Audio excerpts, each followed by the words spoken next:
What is it really like to have two kids under 2 years old? That's a question I've been asked many times because I had two kids under two and I am now a mom of four.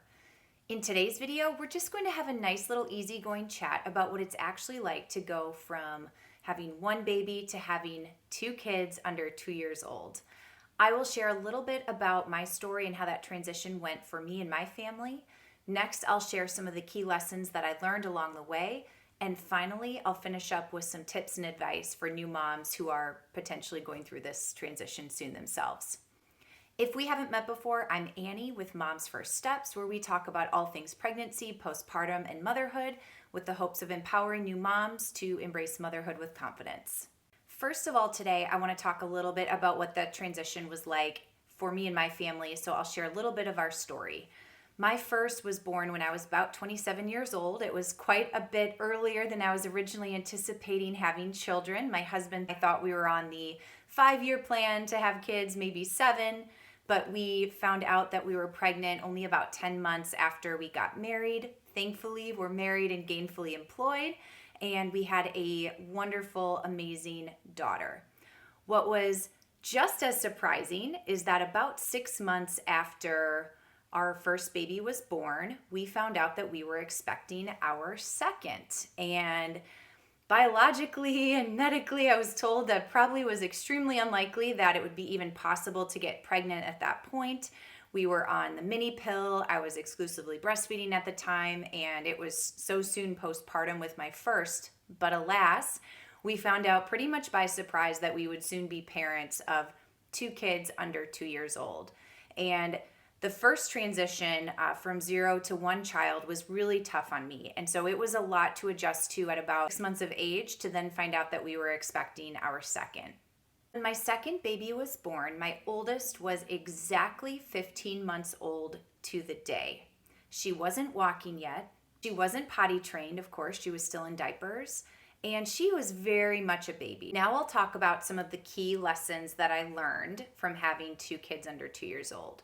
So I always assumed that I would just be able to pass baby items down from kid to kid, right? Like my thought was, okay, I buy a crib and a changing table and a glider, and I can just pass them down, right? We'll get a lot of use out of them. I'll buy quality material and you can use it again and again.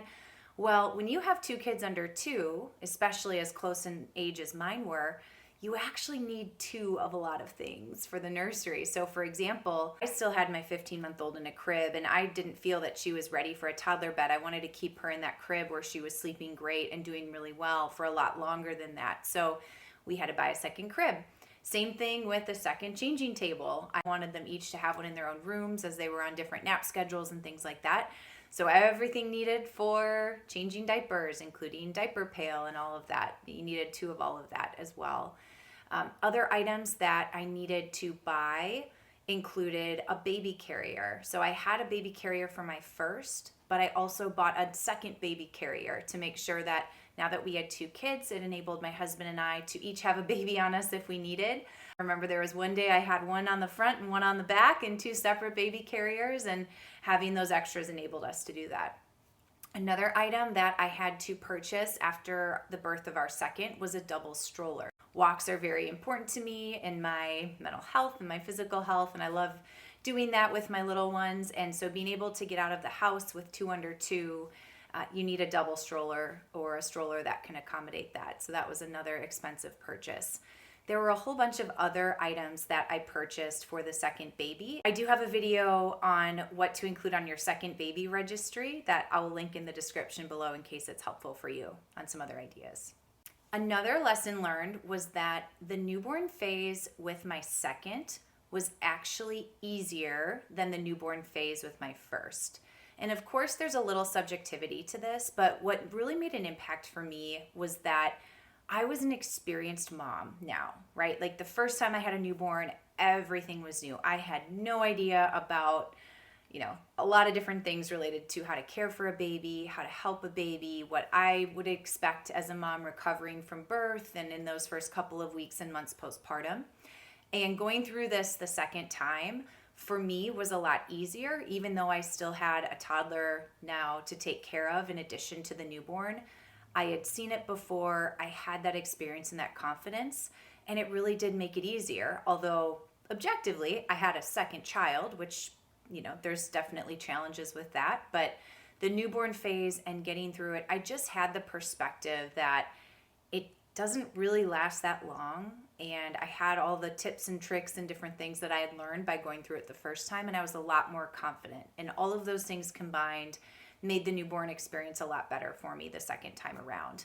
Plus, it was so recent, so I hadn't forgotten anything.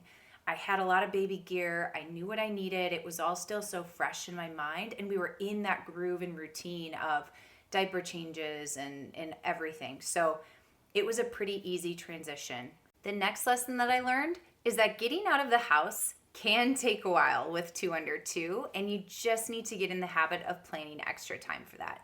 Now, if you already have one and you're expecting your second, you already know that getting out of the house with a newborn or a baby can take a while, and they seem to mysteriously have this amazing capacity to have a blowout right as you're about to get them in the car. Now, with 2, this can get a little bit more challenging, so just plan some extra time. I just got in the habit, if I needed to get somewhere by a certain time, I would just leave a little early, or to avoid any stress whatsoever about time and getting everyone out of the house, I would try to keep my schedule as flexible as I could. But it will take more time with 2 under 2, whether you have an extra set of hands around or not.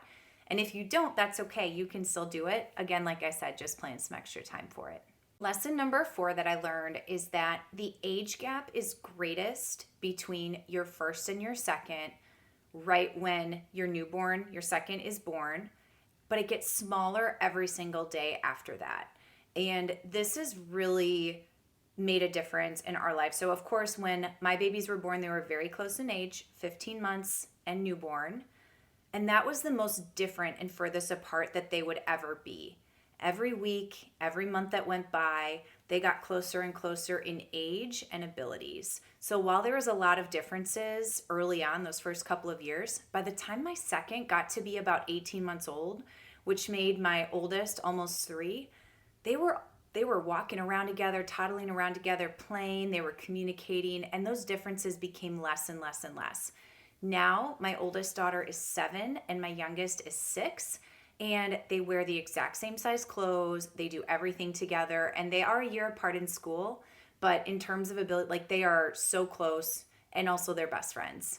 It's amazing to watch how close they become, and that age difference gets smaller every single day, and it's really fun to watch, and it also makes it a little bit easier on you as a parent to have 2 kids that are so close in age. I am so thrilled that my 2 daughters will truly be best friends for life. And that is honestly the best gift that I ever could give to them. Number 5, a baby carrier is your best friend when you have 2 under 2. If you didn't get one with your first baby, you are definitely going to want to buy a baby carrier with your second baby. There are a couple of different types of carriers. I'll link some of my favorite types of baby carriers below, including my favorite one for a newborn and then my favorite for a larger baby or toddler and up. But regardless of what kind of carrier you have, you will want one with 2 under 2. It makes it so much easier to run around chasing a toddler, even if it's by yourself, when you can have your youngest strapped to your chest. It makes a big difference in terms of feeling like you can still get things done around the house and play and engage with your oldest, and then also keep your second close at hand. So I used a baby carrier a ton when I had my second baby. I used it a good amount when I had just my oldest as well. But once that second was born, I found myself using it a lot more frequently. So definitely plan to invest in one of those if you haven't already. Have confidence, give yourself grace, give yourself patience. You've been through this before. You are not the same mom preparing to have your second baby that you were preparing to have your first. You know a lot more now. And yes, there are some things that will be more challenging when you have 2 under 2. But honestly, for me, the transition that was harder was going from 0 to 1, even though my first and second were only 15 months apart. You've got this. I believe in you. And if you have any other questions about what it's like to go from 1 baby to 2 and to ultimately have 2 kids under 2 years old, please feel free to leave them in the comments.